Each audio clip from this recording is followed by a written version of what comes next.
Pak, saya kenal Bapak Gus loh di sini. Saya bisa kan kerja di sini?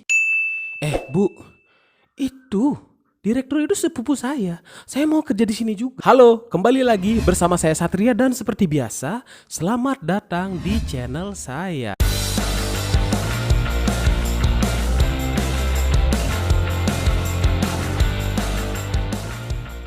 Pada kesempatan kali ini, saya akan membahas apakah pengaruh orang dalam di sebuah hotel akan bisa mempermudah kita masuk di situ.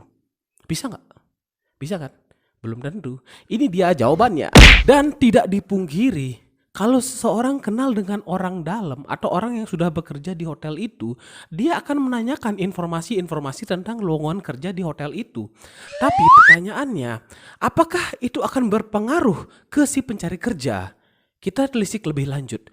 Yang pertama, apabila ada orang yang sudah bekerja di suatu tempat, untuk dia bisa merekomendasikan temannya, itu ada tanggung jawab di situ. Nggak sembarang orang.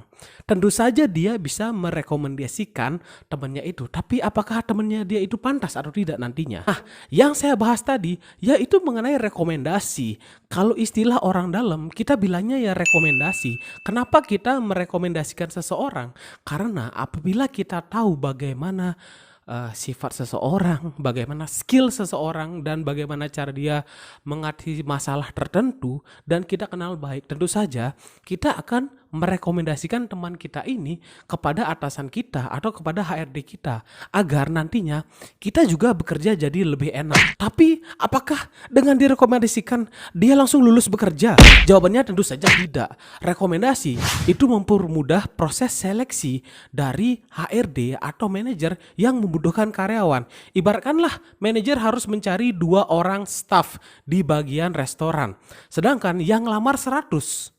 Agak susah kan menyarinya, tapi ada supervisornya dia yang menyarankan ada 2 orang yang menurut dia bagus kerjanya karena dia tahu secara personal atau mungkin dia sudah pernah bekerja dengan 2 staff itu sebelumnya.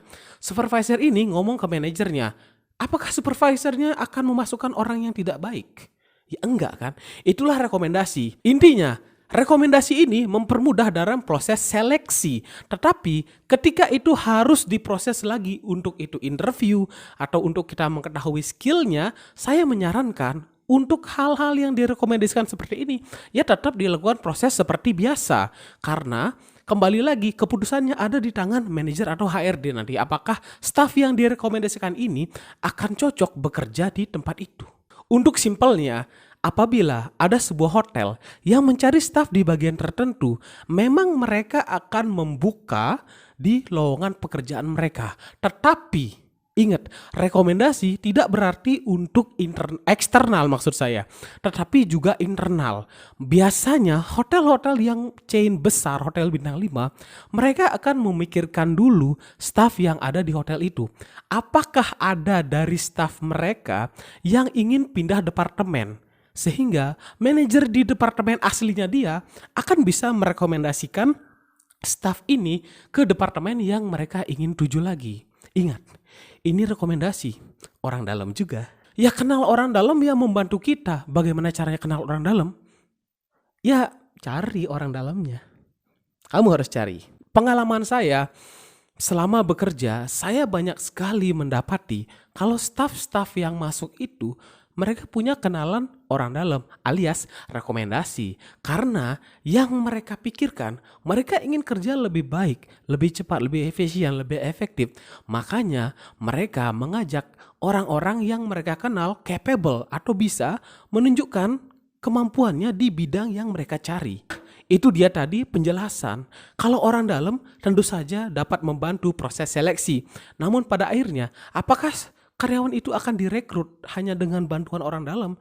Jawabannya ya tergantung, bisa iya bisa tidak. Kalau dia memang mampu melakukan pekerjaan itu, dia akan direkrut. Kalau enggak, sudah merekomendasikan, orangnya jelek, tanggung jawab moral yang merekomendasikan. Demikian hari ini penjelasan saya mengenai orang dalam untuk bekerja di hotel. Kalau kamu suka video ini, kamu bisa komen apakah kamu punya cerita tentang orang dalam di hotel. Kemudian kamu bisa like video ini kalau kamu suka. Kalau enggak, gak suka ya kamu unlike. Dan seperti biasa untuk support saya, tolong subscribe channel ini karena subscribe itu 0 rupiah.